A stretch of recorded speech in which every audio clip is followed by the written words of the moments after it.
What if I told you our universe is just one of countless others?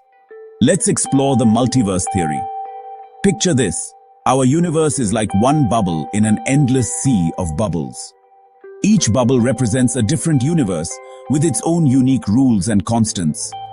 This isn't just science fiction. It's a concept rooted in quantum mechanics, string theory, and cosmological inflation. Imagine the early universe expanding so rapidly that it creates multiple bubble universes. Each of these bubbles could have different dimensions, forces, and matter behaviors. The multiverse theory flips our understanding of the cosmos, suggesting it's not just one singular entity, but a vast ensemble of realities. It's like the many avatars of Lord Vishnu, each existing to maintain cosmic order. So, next time you gaze at the stars, remember, our universe might be just one chapter in an infinite cosmic story.